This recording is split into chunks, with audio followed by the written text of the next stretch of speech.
while we have time, Isabella, I just want to point out that is a beautiful West Texas day. Clear skies. You can see the flare stack there that's burning off any excess fuel to the top left above the New Shepard rocket. These are all the systems that keep our astronauts safe during astronaut load. That's what's happening right now, right? So our astronauts went out to the launch pad, crossed the launch tower, crossed the gantry, ingressed into the crew capsule, and these are really the final steps before the capsule communication check, because after that, the hatch will close and the New Shepard operations team will clear the launch tower back to mission control.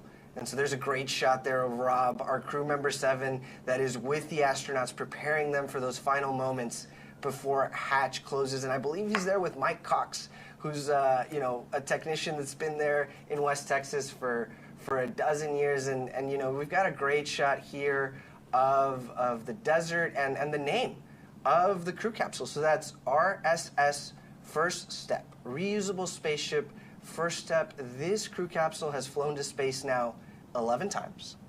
Today marks the 12th flight of RSS First Step.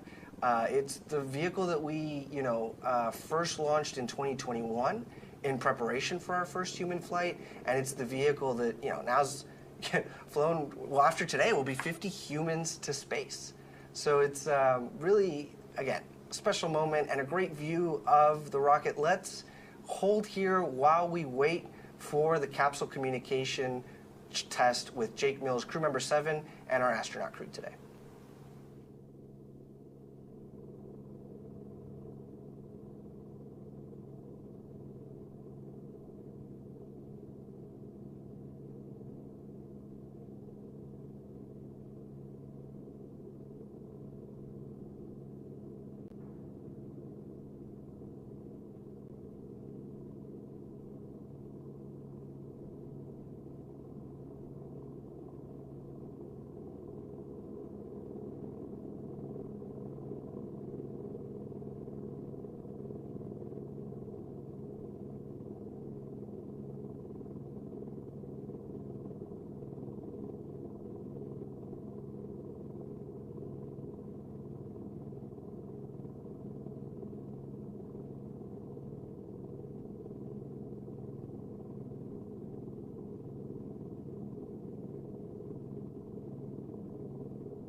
First step, we're going to get things started with a comm check.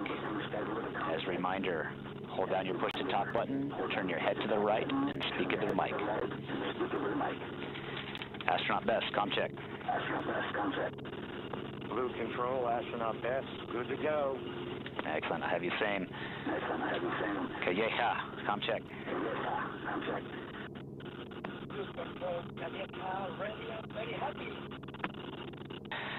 Copy, Astronaut Calleja, coming in a little quiet. Make sure you speak right into the mic. Astronaut Shah, Blue Control, comm check. Blue Control, Astronaut Shah, loud and clear. I have the same. Hatchet, Blue Control, comm check. Blue Control, Hatchet, loud and clear. I have the same.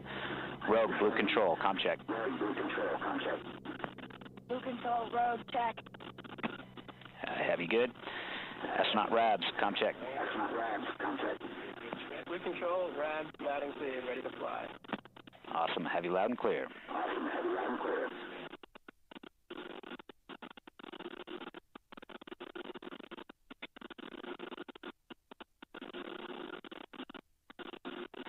Height first step, we are at T-minus 21 minutes and 30 seconds and counting. Continuing through our procedures here in mission control. I'm going to keep you updated at everything we're doing. For now, just sit back and enjoy the experience.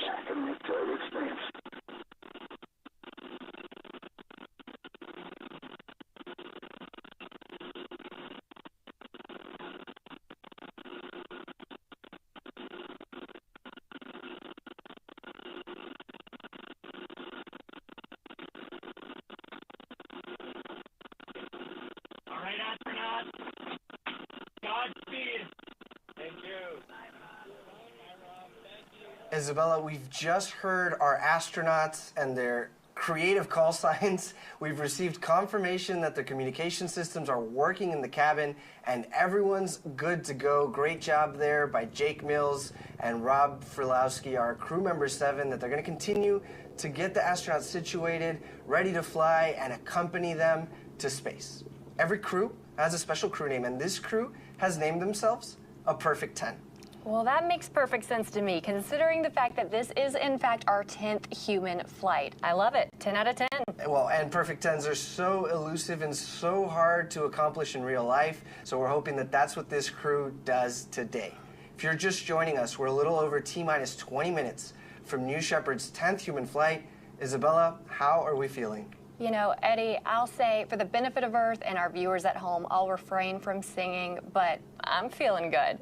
You know, I really do get emotional when it comes time to manifest the astronauts, so when it comes time to launch them to space, I can hardly contain my excitement. I am sure the astronauts feel the same, as well as their wonderful families that are watching close by. Yes, that's exactly right? These astronauts will experience our planet firsthand. And really, we've seen that this experience creates a new outlook for each of them.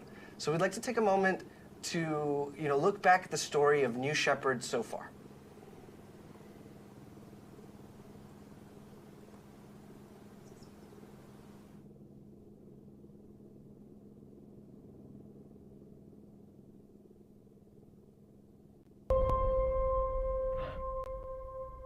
Capsule.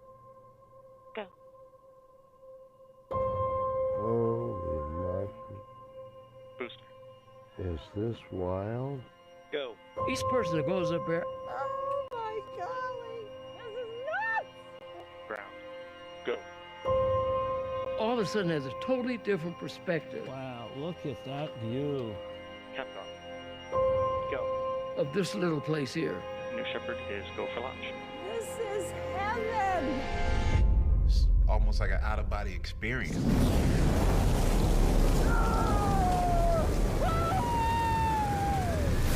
New Shepard has cleared the tower. This is a new era where people like a teacher from North Carolina gets to go to space. Space has always been something I've wanted to do, but it's never been accessible until now. Look at that view. Look at the view. It's just unbelievable. You have to see it with your eyes to really, really take it in. Everybody else should go to space. Look at the Earth. Just look outside. Look at the Earth. We're in space. This is a life-changing experience. Everybody needs to do this. It was absolutely insane. I mean, it's the coolest thing ever. Oh my word. I'm just spinning. That was enlightenment. This is the best experience of my life, by far. Everyone in the world deserves to see this. Everyone needs to see this. Oh my God. It's just a dream come true. I want to do this my entire life. I just went to space as the first woman from Mexico. I think we need to give this gift of perspective to everybody. Oh man, this is too cool. I always said I'm gonna do it, and I just did it. We went to space! What you have given me is the most profound experience I can imagine. I can't believe this. As soon as you land, you will want more of it.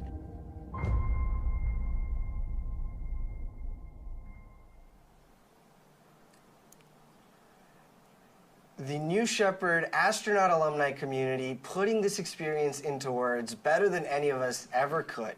Now, so far we've flown 47 people across 9 human flights. All told, that's just about over 7% of people who have ever flown above the Kármán line, all from West Texas. Following the flight today, that number will increase to 52 people. Isabella, what does New Shepard do for us? You know, what I love is the fact that it allows everyday people like you and I and like our viewers at home to go to space, to become astronauts. In fact, a few missions ago on NS-27, we introduced our second human-rated vehicle.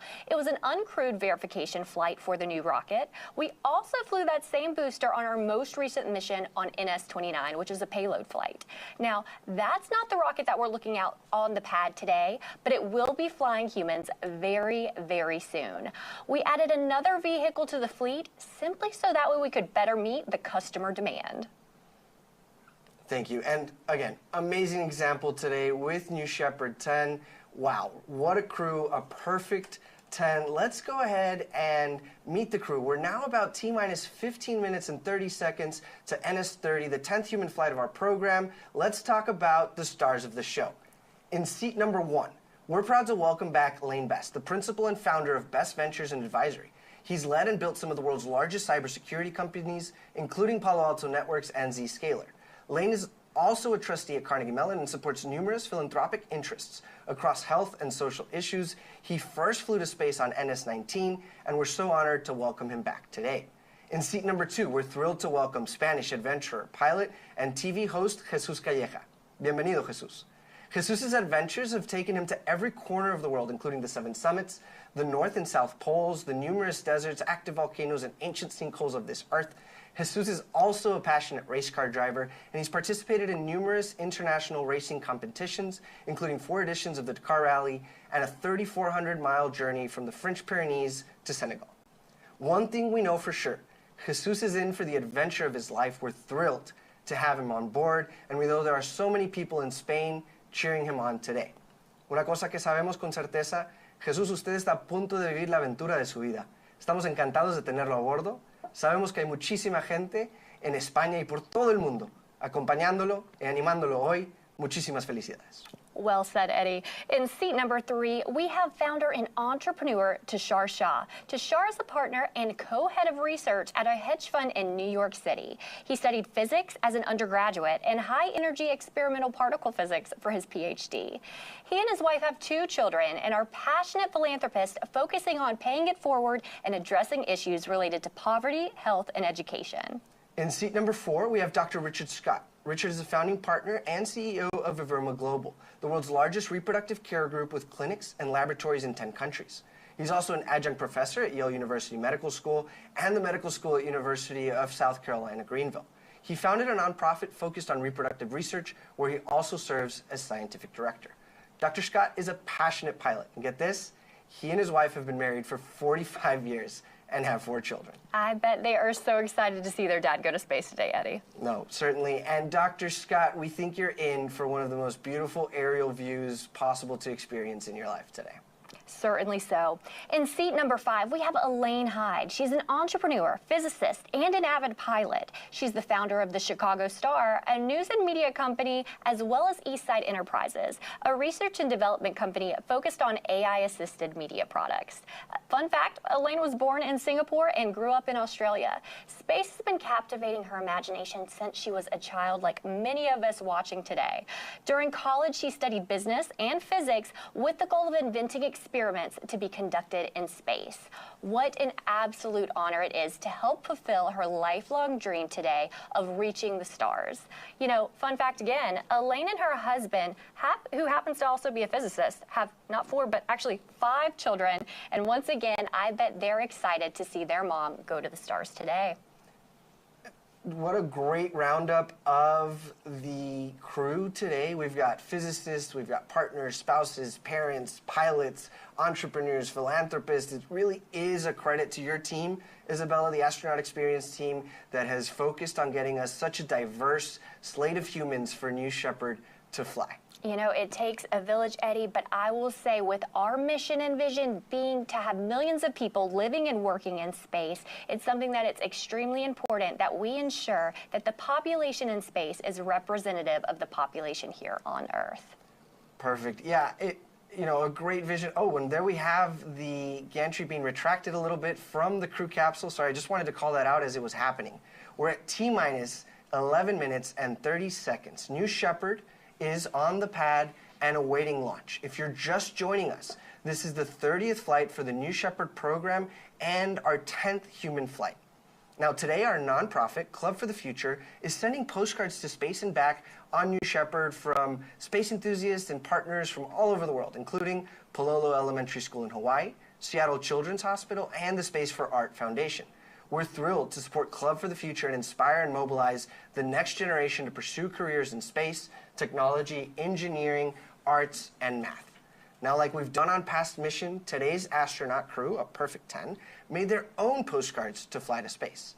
Every time we fly astronauts, each one creates a postcard, right? Something that they can build that's small, that they take with them to space and safely back. And here they are. There's Jesus Calleja there with a motif and a theme for his flight today. Isabella, have you made a postcard to space before? I certainly have. I made my first postcard to space back in January of 2022. I had not yet joined Team Blue, but I was so inspired. In fact, I had my mom and dad right there with me. We signed a beautiful letter that we sent to the stars, and wouldn't you know it, that just 1 week ago, my dad sent me a picture of the postcard that's now been stamped, certifying that it went to the stars, it's been in space, and I cannot wait to get my postcard framed. What an inspiring story, right? To have filled out the postcard before you started your career at Blue, now to be here doing phenomenal work with the Astronaut Experience team, and then receive that postcard back. That's a very special story. It really brings it full circle, having been just 1 week ago and now being here at the desk with you, Eddie. Now, before we wrap up this topic on postcards, I do notice we've entered a hold at the T-minus 10 minutes. Anyone can do this. There's a digital postcard drawing tool that's open to you. If you're a student, if you're a lifelong student, you're always want to be a lifelong learner. There's curriculum that teaches students and anybody who's doing it about space, about the value of space, walks you through the instructions, and you can also do this digitally at draw.clubforfuture.org. With T-minus 10 minutes and a little bit of a minute into the hold, let's go ahead and toss it to the New Shepard rocket at the launch pad as we wait for further direction from Mission Control.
Thank you for joining us. This is NS-30, the 10th human flight of New Shepard. We are at T-minus 10 minutes, and we are in a brief hold awaiting direction from Mission Control. While we have some time, Isabella, I'd love to talk about the vehicles that are carrying our astronauts today. The capsule we talked a little bit about carries the name RSS First Step right above the hedge. Let's break that down a bit. RSS means reusable spaceship. The capsule in today's flight has already flown to space not once, not twice, but actually 11 times. This is the same capsule that so far has flown each and every one of our human flights. It's a reusable vehicle, and that's really the vision here of all of our hardware at Blue Origin, reusability. We in fact focus this at the center of our design to ensure that these can be flown to space 25 times each. So really, this is just getting started here. Well, and the propulsion module, the booster that RSS First Step sits on top of is Tail 4. Tail 4 has flown to space itself 12 times, and today will mark the 13th flight. So again, these are the vehicles that are proving out operational reusability. And part of that is that 99% of New Shepard's dry mass is reused. Everything from, like we talked about already, the crew capsule and the booster, but the engines, the parachutes, it's all used, on back-to-back-to-back flights. Well said, Eddie. Reusability is absolutely pivotal for us. It's so important at Blue because not only does it help reduce the cost of space travel, it also significantly reduces waste. And, we're continuing to develop New Shepard as a program. So that being said, with next generations of vehicles, essentially, that we're building, and we're doing that in our factory in Kent. So this is going to help to improve the cadence, ensure that we're able to improve the life of the vehicle. A lot of really great work is being done to ensure that we're going to be able to fly more people to space more frequently. Well, and, with this flight and the flight from a few weeks ago, we've got now a fleet of vehicles, meaning multiple boosters, multiple capsules, and that's going to help us increase New Shepard's cadence this year. All right, as you can see, we're still at T-minus 10 minutes. The hold is entering its 6th minute. We're going to go check in with Mission Control, and we'll be right back. Leg 1 outlet PT has responded.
Control, we're still T-minus 10 minutes, holding out 7 minutes and 30 seconds, and the team's executing the workaround to get us back into configuration for the turbo count.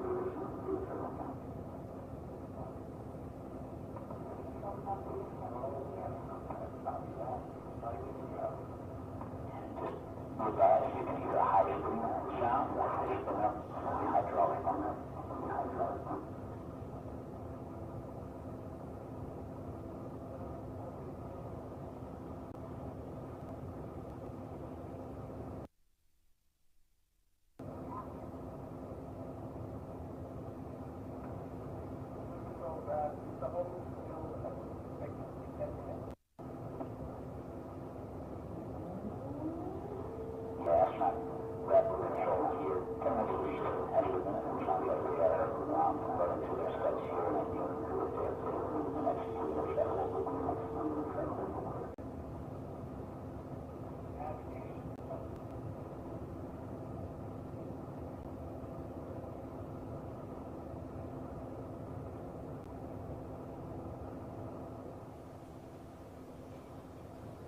Welcome back to NS-30, 10th human flight. We're at T-minus 10 minutes, and we're in a bit of a hold. Isabella, while we have some time, it's just a special opportunity that we have you as part of the customer experience team. We talked about it just right now. There's a new fleet of vehicles to meet new customer demand. Isabella, what's the process like to get on the customer manifest? Eddie, honestly, it's as simple as going online and filling out that form. You're going to be contacted by one of our team members, and we'll walk you through the process and the path to get to our beautiful, beautiful manifest and how you would be able to walk on board just like you saw our astronauts do and ingress into that capsule. I'll walk you through the timeline, the pricing, the availability, what that looks like, and we can really help set the stage of expectations for the entire astronaut experience. One of our leadership principles at Blue Origin is customer focus, right? And being obsessed with the customer experience. I think it's great that you get to talk to our customers. What do you hear from them? Why are they interested in flying on New Shepard? And that's one of my favorite things to ask when we are talking with prospective astronauts. What's your why? Typically, you know, we're going to hear things in terms of perhaps they are a first of nation. They establish and want to be essentially, again, representing their home country. Otherwise, it's perhaps that they always wanted to be an astronaut and they weren't able to go traditional programs such as NASA. It could be something as simple as they didn't have 20/20 vision. And these are things that no longer restrict you from being able to soar to the stars. It's also something to where they're able to inspire that next generation. Every single astronaut, I truly think of them as a pioneer. They're opening that gate a little bit more each time, so that way more can follow and follow in their footsteps. So that way we're able to have, with time, millions of people living and working in space. And Isabella, is it safe to say that QR code there is an invitation to go online, fill out the form, and tell us your why? Please, please do. Come online, check out that QR code, fill out your form and why you're interested in going to space, and we would love to talk to you about that. We want to see millions of people living and working in space, like we say, you know, so this really means that we have to talk to everyone. And when we look at that, it's going to be essentially the goal for our focus. It's something really important to us to ensure that we have representation, as we've said, to ensure that the population in space looks like that of our population on Earth. Okay, last question. Tell me about the astronaut experience. What happens right before your L0 launch day? Basically, the days leading up to launch. Right. So, you know, what our astronauts could expect is to come to West Texas, out to Van Horn, 3 days before they launch. The first day, they'll get acquainted with their crew if they haven't already met them. They'll get to come to the astronaut village, of which you're staying in renovated Airstreams, tipping your hat to the Apollo era. It's something to where you'll go ahead and you'll get fitted up with your flight suit. You will be able to get custom hearing protection. As you can see in these wonderful video shots here, you're going to be able to then have 2 full days of astronaut training, and this is a bonding experience like never before. You'll get to spend time with that crew member 7 in addition to your other 5 crew members that you would be flying to space. You can see as you board, you ring the bell, and you know, the training experience is one that sets the stage. So when you do board that capsule, again, lots of muscle memory coming into play so you can focus on the experience itself. Our hospitality team is top-notch to ensure that you and your loved ones are taken care of. So you get to bring a +1. The day of launch, you're able to bring additional guests with you to commemorate the special experience of going to space. Well, and this is such special footage we have of the days leading up to launch, right? For example, the astronaut crew is in the vehicle processing facility, what we call the barn, and they're learning from the crew member 7 expertise every, you know, nuance about the vehicle, about, you know, even right there when they're looking at our coat of arms, the symbology behind what everything means, what our motto is, and everything that's gone into thinking about Blue Origin. Look at that wonderful handstand by future astronaut Elaine. That's just, I mean, that's the level of excitement in the time leading up to launch. The energy is just honestly incomparable. You know, it's something that we want people of all walks of life and all backgrounds. So that being said, you know, whether you are a gymnast like it looks to be Elaine Hyde is, or you're an artist, we want these different types of, you know, backgrounds to be going to space so that way, you know, when they experience the overview effect. That's something I really love to lean into when we talk about the astronaut experience, because, you know, a lot of folks, they plan to go to the stars, but they weren't impacted, or they weren't prepared for the impact, if you will, that the overview effect can have. Being able to go up, look down at our beautiful blue marble, again, just for those that might not know, the blue marble, again, what we refer to as blue origin, our beautiful blue planet, that is where we get our name from. So when it comes to that, the overview effect actually can help almost rewire your mindset, how you perceive yourself, how you perceive your purpose, and how you perceive overall, you know, timeline of what you want to do with your life and how can it impact when you return to Earth after becoming an astronaut on New Shepard. Wow, what a great reflection, Isabella. Thank you. So I could watch this B-roll footage all day long. So let's actually return to the launch site where we have this crew on board of RSS First Step, a Perfect 10, getting ready for NS-30, 10th human flight. Now this hold has allowed the team to do a few final vehicle checks. We expect it to clear shortly, so let's return to the pad, enjoy views of the crew while we get ready for terminal count. Well, sorry, first go, no go poll will be coming up next.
Welcome back, everyone. We're at T-minus 10 minutes for NS-30 that has entered a hold to complete the final booster configuration for flight. We have a new T0 forthcoming from Mission Control. Now, that means that the hold will clear momentarily, and after that, we will be ready to do the go, no-go poll at around T-minus 9 minutes. So let's wait for that while we continue to enjoy views of our New Shepard rocket at Launch Site 1.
First step with control. That wheel is about to be clear.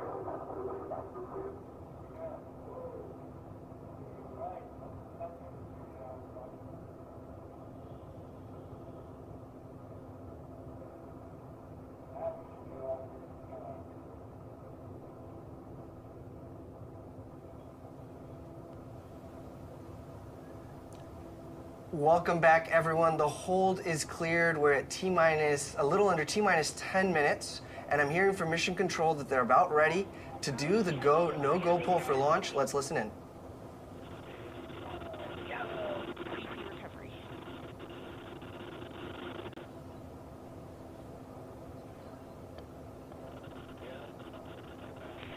Engineering.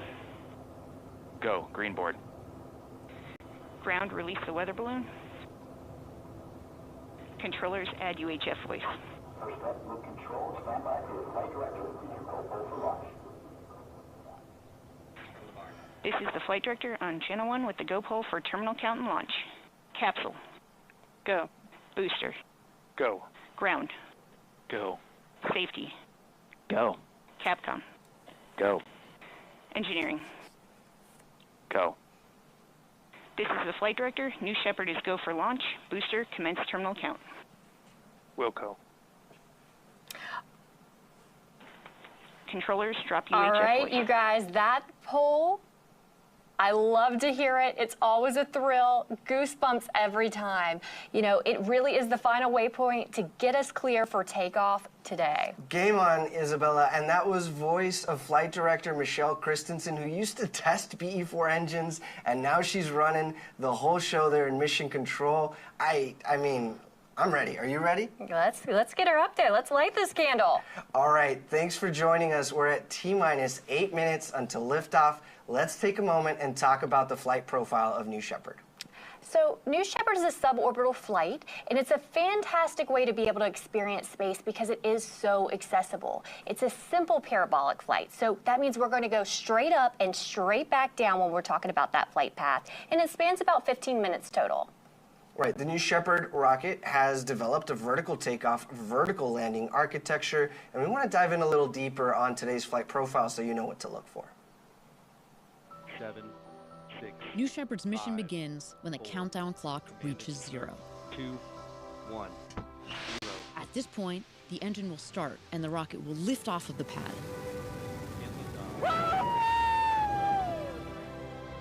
It will continue under the boost phase for about 2.5 minutes until main engine cutoff.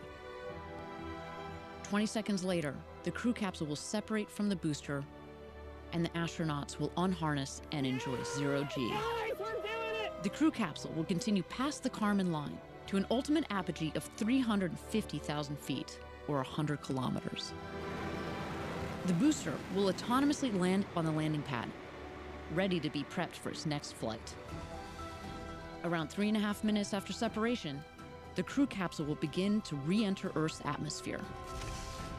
Parachutes will deploy around an altitude of 7,000 feet, or 2,100 meters, providing a nice, slow descent back to Earth.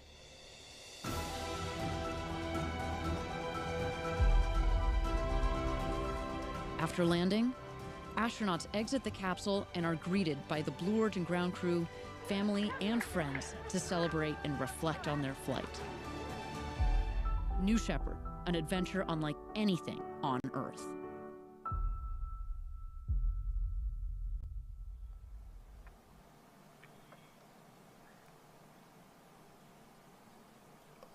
Okay, we're at T-minus 6 minutes. Let's take a moment and toss it over to New Shepard as we get down to the final minutes for our liftoff time.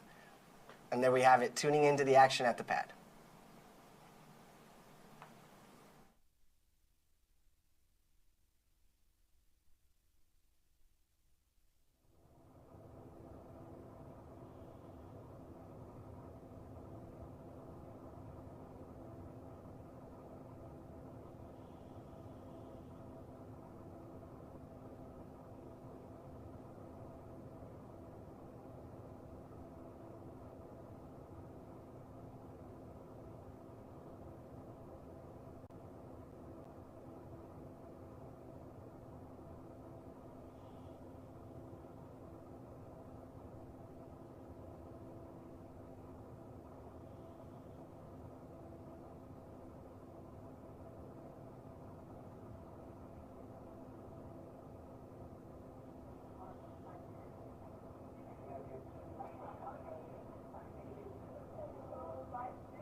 Welcome back, everyone. We're at T-minus 4 minutes and counting as New Shepard awaits liftoff. We'll go through a series of final vehicle checks, right? An auto sequencer, a computer really takes over and completes what are called bit checks, built-in tests. And we'll see them on our screen. As we see them, we'll call them out for situational awareness, but these last few minutes prior to T0 are jam-packed, full of excitement and final checks as we get ready for NS-30, 10th human flight.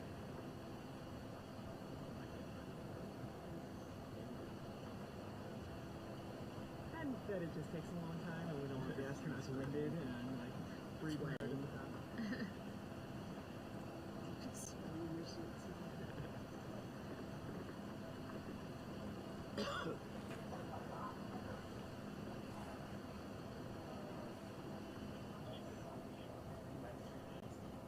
Now, right before we get into bit checks, you're hearing audio from guests that are watching nearby, almost as close as you can be to the New Shepard rocket. So if we've got some good reactions, we'll plan on sharing those with you all as we do takeoff.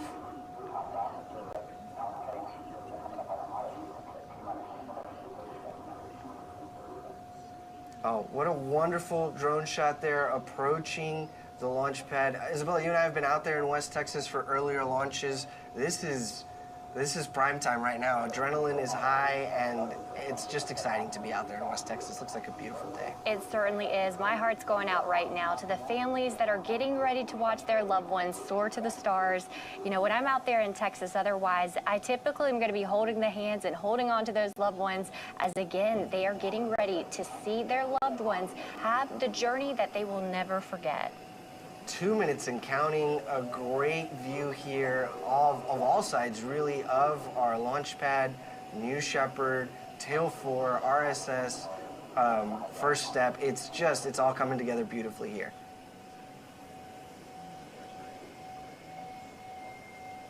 Such a great backdrop for when one's going to go to space. We love to see those beautiful mountains in the background.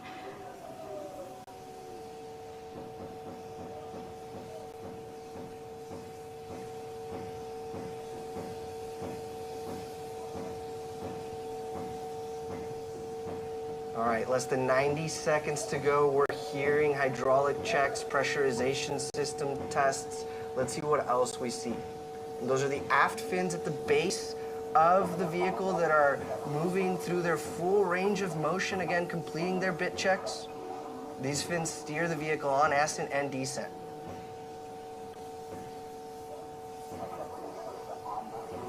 $60 seconds.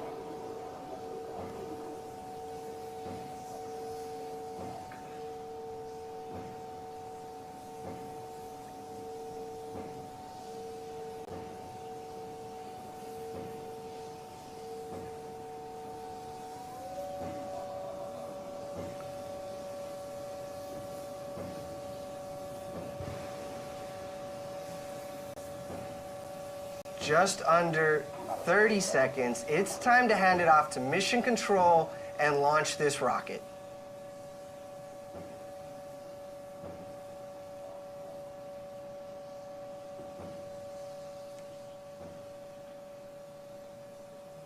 T-minus 10. Go to proceed. 9, 8, 7, 6, 5, 4. Command engine start. 2, 1. Ignition.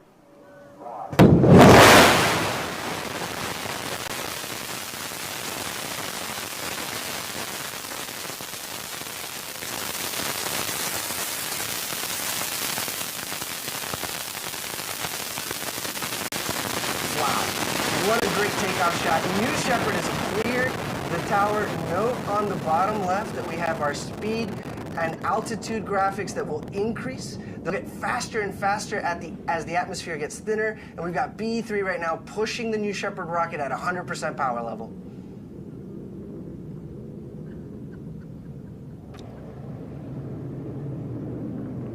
How exciting about 3G our astronauts would be experiencing as they are ascending into space. I know, it's crazy. Lunatic.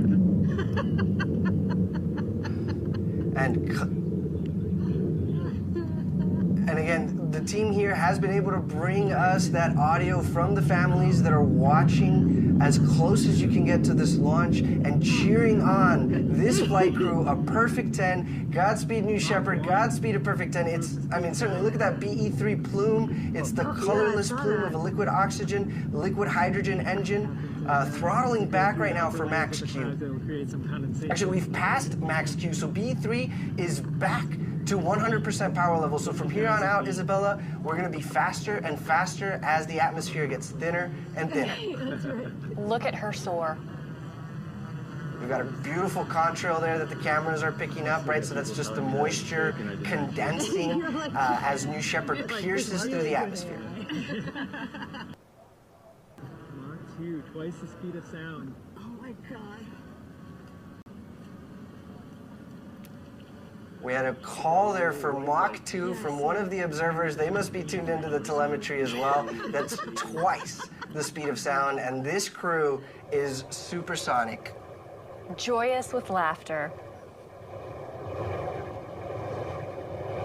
All right, here in about 15 seconds, we anticipate the next milestone to be main engine cutoff. Miko, let's look for that.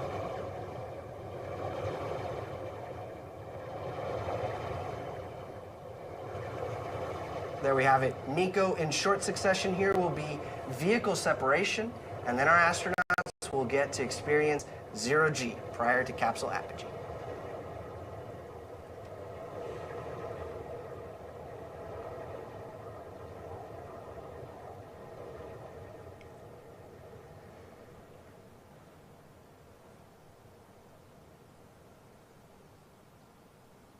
Great view there from the propulsion module, looking down to West Texas, my favorite part of this world.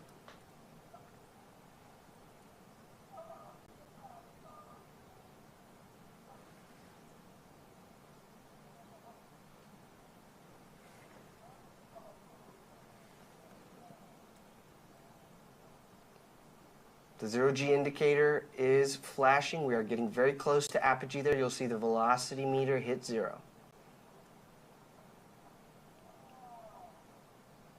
I can only imagine what our astronauts are feeling right now. They have made it to what they came for today. They are in space, floating at 0G. Oh, and enjoying these views, right? From some of the largest windows to have ever flown in space. We hear their reflections on the way back, but I can't imagine what they're seeing. To the loved ones on the ground, wave hello. Your loved ones are in space.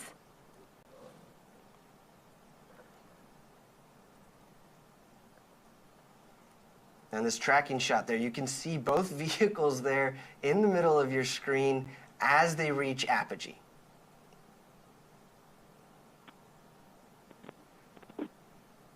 Okay, we have apogee. We're on the way back down. We're beyond the Kármán line. What an exciting, exciting mission for a perfect 10.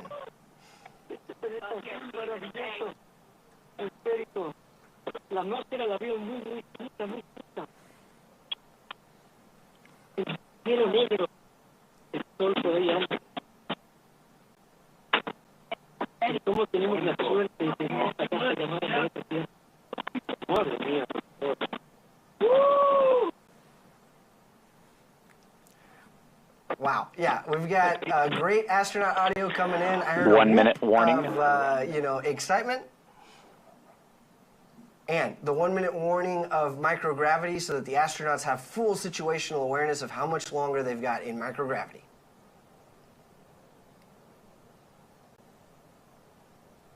Well, you can notice the telemetry on the bottom of your screen is tracking the telemetry of the booster. So it is coming in faster and faster, and the altitude is decreasing over time. Go ahead. What a great shot, though, being able to see both the booster and the capsule as they make their separate returns back to planet Earth. Yeah, no, a clear day for weather. Everything's been picture perfect so far. And now we anticipate the booster will land about 2 miles north of the launch pad on our landing pad, right? And as we start to reach that atmospheric pierce point, those aerodynamic control surfaces on the booster begin to do more and more work. And so we expect that booster first and then our crew capsule.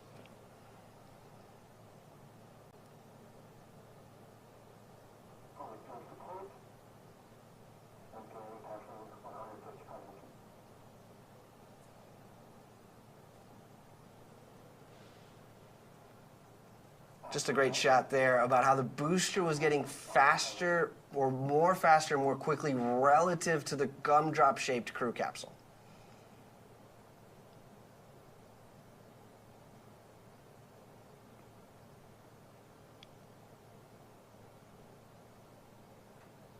Yeah, look, it just looks like the booster is floating, right? It's perfectly positioned. We do have those forward fins, it looks like, have been deployed, and those aft fins, you can even see them moving as they're steering the booster over the landing pad.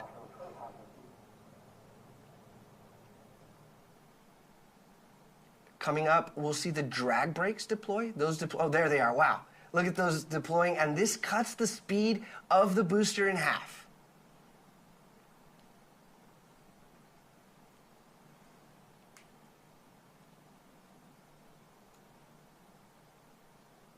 Such a clean and smooth descent on that booster. Mighty impressive, Team Blue. B3 engine relight. Here we go. Last 1,000 feet over the landing pad.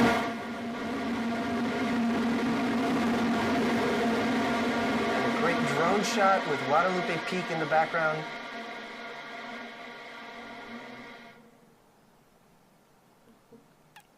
Looks like touchdown, tail 4. Wow. Welcome back to Earth, New Shepard booster. Incredible shot. Phenomenal job, Team Blue. But everyone watching at home, stay tuned, hang in there. This show is not over by a long shot. Soon here, we're going to be seeing our capsule and know that our astronauts are returning home safely to Earth. Much to stay tuned for. Right, and so these folks now are seated, they're buckled, they're experiencing 5Gs, and then we've got the shot of the crew capsule coming in. How phenomenal. Again, Eddie, as you mentioned, that is gumdrop shaped, so that way it can help on its return to Earth, ensuring that it slows its descent.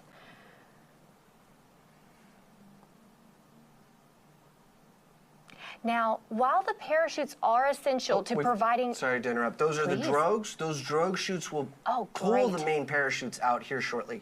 Sorry about that. Go ahead, Isabella. No, we want to see those drogues come out because shortly here, we are anticipating our wonderful parachutes. Here they are now.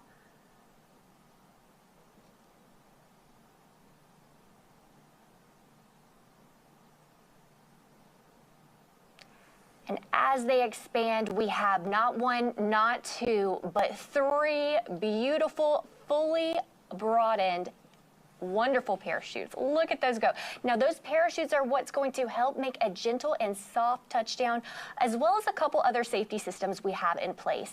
We do have a retro thrust system that's at the base of the capsule that, again, as we near the desert, as we near the ground, again, is going to soften that landing. Right, so we call that the terminal deceleration system, the TDS system, and it essentially pushes pressurized gas towards the desert. It's like a hockey puck, if you've ever played air hockey at an arcade. It sort of just floats over the desert as it's kicking up that West Texas dust. That's right. So if you're watching for the first time, I always like to note that dust we want to see. It is a dusty desert that we have, so that retro thrust system is, again, what's going to push up that dust. All right, less than 1,000 feet to go here before the retro thrust system fires. If we've got a good drone shot, look for those happy astronauts with thumbs up signs and clapping. See how close we can get.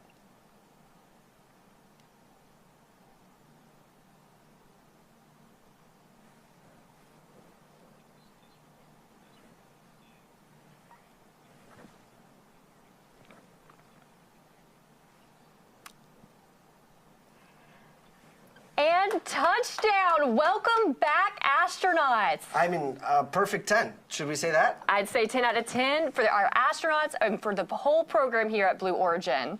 I mean, it's always incredible to see a great and easy touchdown for our New Shepard crew capsule. Now, our crew capsule recovery team is currently driving out in a convoy to meet the astronauts. They're going to safe the capsule and get ready to open the hatch. I am just thrilled for our astronauts, and I know that they certainly are, and it's setting in right now as they have just freshly returned to Earth and our newly minted astronauts. That's 5 of those, and Elaine having been minted a second time. Yeah, look, you still have that West Texas dust sort of lingering there from the retro firing system.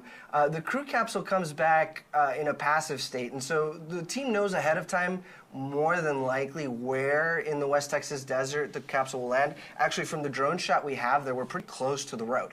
So we'll anticipate that recovery team coming in on the road there to, to safe the capsule. They'll be led by crew member 7, and then they'll, greet their family members and just celebrate that they've been to space. That's right.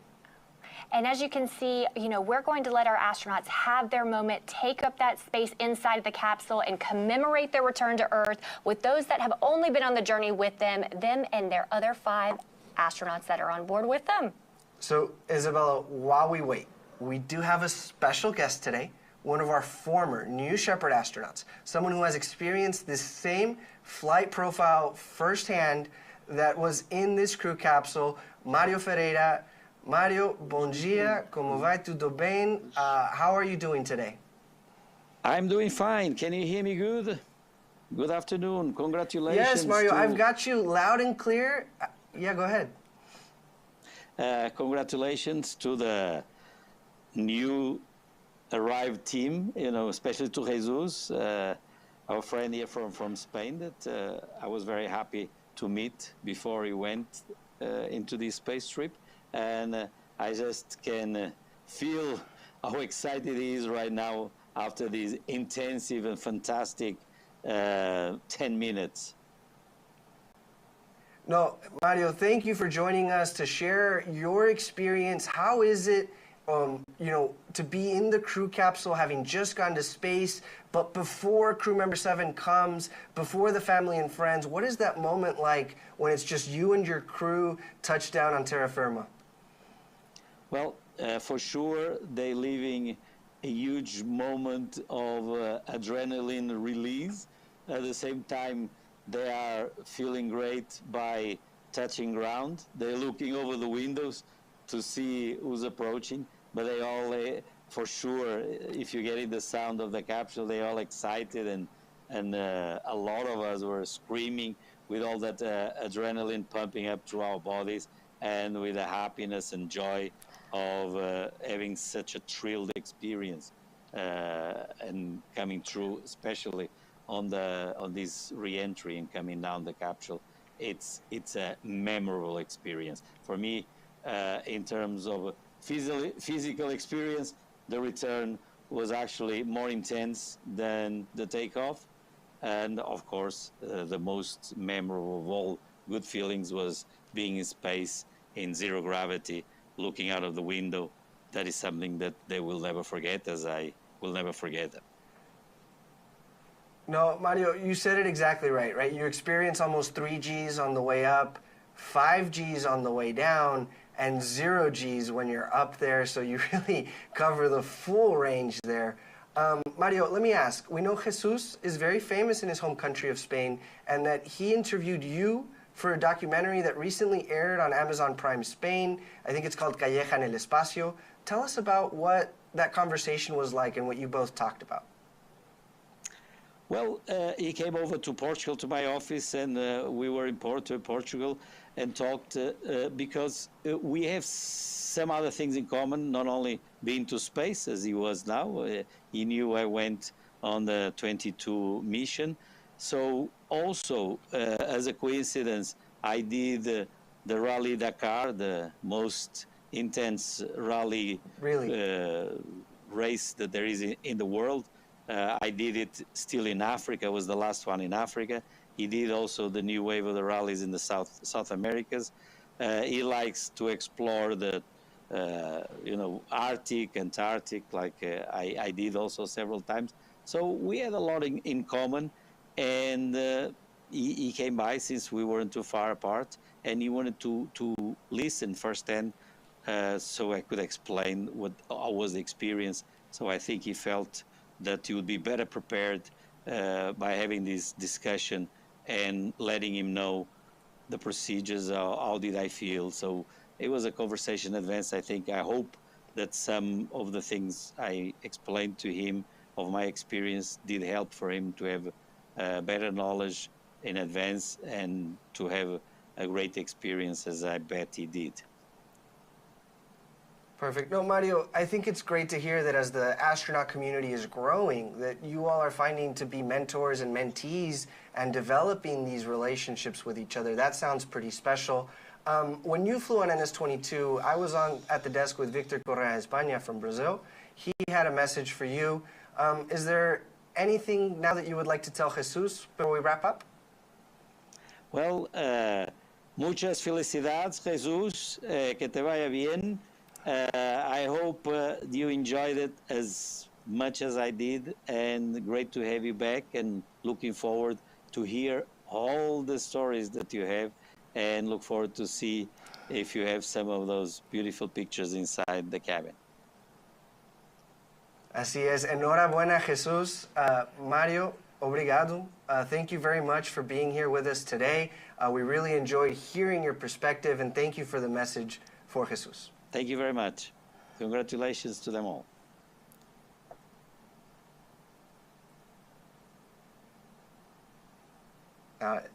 Isabella, just to hear back from someone who's done it firsthand and is sharing their experience with them, what are your thoughts? Honestly, I love getting the feedback from our alumni. It's something to where I love to ask every single one of our flown astronauts, what do you wish you would have known before? What do you want passed down to the next generation of Blue Origin astronauts? And, you know, these feelings are so raw that we're getting ready to see as our astronauts are going to egress from that wonderful capsule. Well, and let's return to the action out in West Texas. We've got some shots here of that recovery team. It looks like they've approached the crew capsule. So there's a few key sort of events here. They're moving the parachutes out of the way so that they're not a trip hazard. They're electrostatically discharging the crew capsule, performing any final venting maneuvers, and generally making it a safe space to have a celebration you know, that we're going to see here live. We've got that CM-17 preparing. You know, they might have to hack down a cactus or two to get those staircase nice and stable to celebrate as each and every one of these astronauts steps out and makes their first step returning to Earth since becoming astronauts. No, and, you know, I love playing the I Spy game. So, you know, there's a parachute in the top left corner in a mesquite bush, it looks like. And you've got Rob Freelowski to the right. He's holding the key effectively for the crew capsule hatch, right? So he can unlock the crew capsule, break that seal, and welcome the astronauts home. But he's only going to do that once the environment around the crew capsule has been verified safe. So anecdotally, just a fun fact, I loved hearing from Sarah Knights, one of our CM7s, that on our last mission, you know, typically you'd think that we'd have astronauts ready to run out of the capsule, but in fact, as she went around, made sure every single one of them were ready, they took their time. They wanted to stay in, and, you know, we want to give them that time. So we have our team prepared to capture these emotions as they re-embrace and rejoin their family back on Earth. Right, and that is our director of the Crew Member 7 office, Sarah Knights, on the left there wearing the feather. So between Sarah and Rob and the camera crew that we have out there, we're going to look for some live reactions. There's Rob again. He's about to open the hatch. Welcome back to Earth, astronauts. A perfect 10 if I've ever seen one.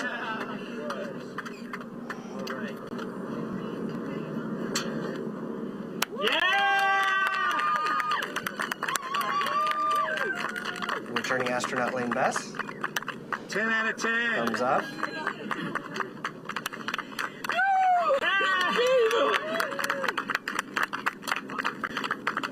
And Jesus Calleja, bienvenido de regreso, Jesus.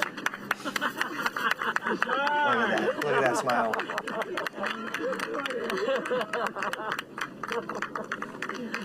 And that's astronaut Shah.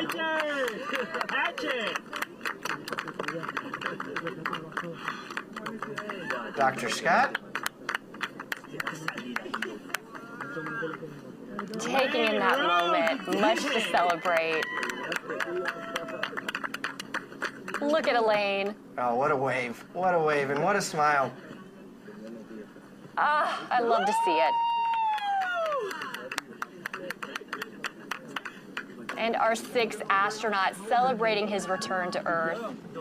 Wow, what a moment. And so now that the area around the crew capsule has been verified safe, these astronauts have egressed from the capsule. We see some hugs, you know, shows of affection, return, and just pride and emotion, as you were saying. This is difficult for me now to explain because it's incredible, it's so marvelous. The heart is beautiful, yes. And the atmosphere is very one small line, and it's my small dream. I cry. Absolutely. Very emotional. Difficult for me to explain. Sorry for everybody, but it's very special. Congratulations.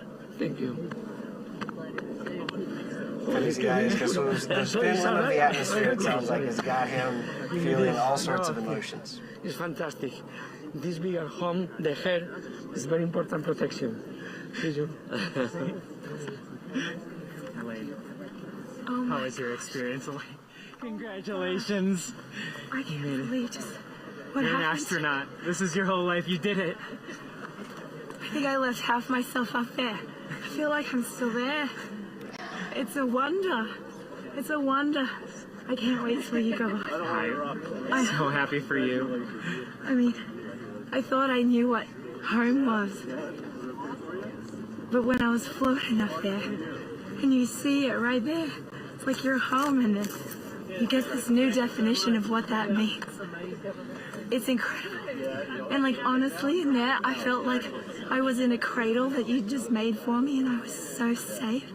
And I was set on the River Nile with you watching over me, and I was going to get to somewhere really good. And I'm here now. And you're there, yeah. Back on Earth, which is the greatest part. And I remember just like being up there, and there was this pull. There was this just, I know we were weightless, but it was just like calling me. Earth was calling. Congratulations, Elaine. Astronaut Rogue.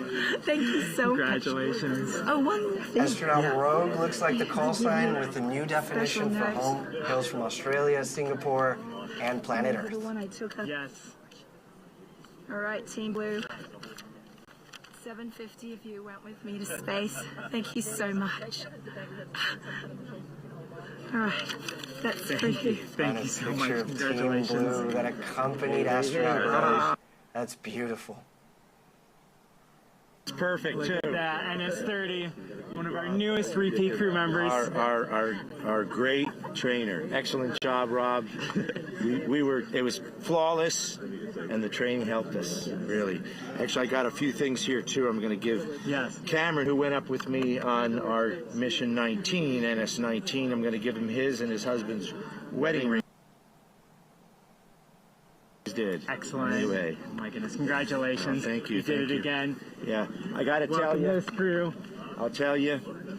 Second time was better than the first. So everybody else who goes up, you got to go twice. Perfect 10. Meaning it wasn't. Okay. I got to go. It wasn't better. It wasn't better because I didn't have him. But I'm just saying, it just feels good every time. Yeah. Excellent. Well, congratulations. Thank you. Thank you, Rob. So much Thank for you very joining much. us again. Thank you. Blue Origin. Heard it here first.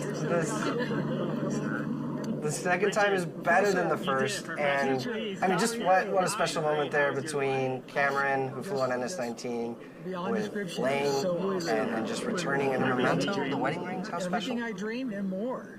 The forces were wonderful. And all the experiences and the blackness of space. It was everything you could dream of. Well, thank you so much. You made it. Congratulations. You're officially an astronaut. Us. Absolutely. All right. Well, thank you. Congratulations, Be good. Doctor. Thank you. Thank you, Blue Origin. Thank you.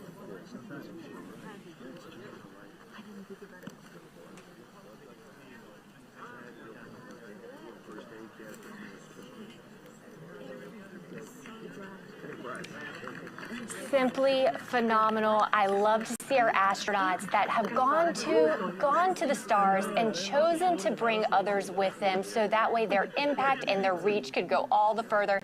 It has been an incredible day for all of us here at Blue Origin, and especially for our 6 astronauts on board. I've got to say it for the behalf of Blue, honestly, it was an honor to fly you to space today.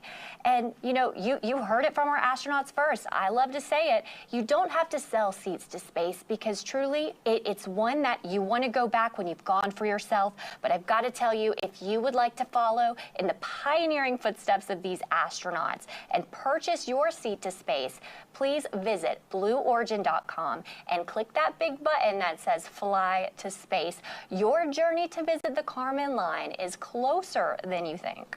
And Isabella, if you'd like to purchase a mission patch to commemorate today's launch, head to the Blue Origin shop for patches and much, much more swag. Here's that patch again from today's flight, which is what our astronauts wore on their flight suits. Just a couple of highlights, right? The Southern Cross that represents Elaine Hyde's Australian and Singaporean heritage. The mountains representing Spanish mountaineer and adventurer Jesus Calleja, who has climbed the world's 7th summit. The winding road sort of representing the road to space that each of our crew has taken to get here, and a dove with an olive branch representing Jesus Calleja's and Elaine Bess's hope for peace for all.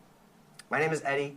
For Isabella, for everybody here at Blue Origin who call, you know, planet Earth home, thank you for joining us. Until our next launch, Gradatum Ferociter.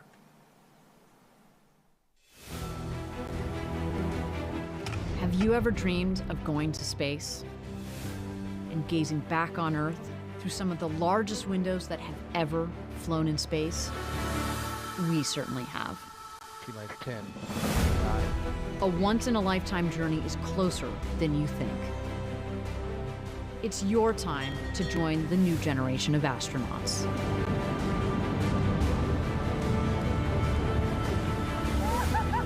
To book your flight, visit blueorigin.com and click Fly to Space. Tell us as much as you can about yourself. We welcome you to the final frontier.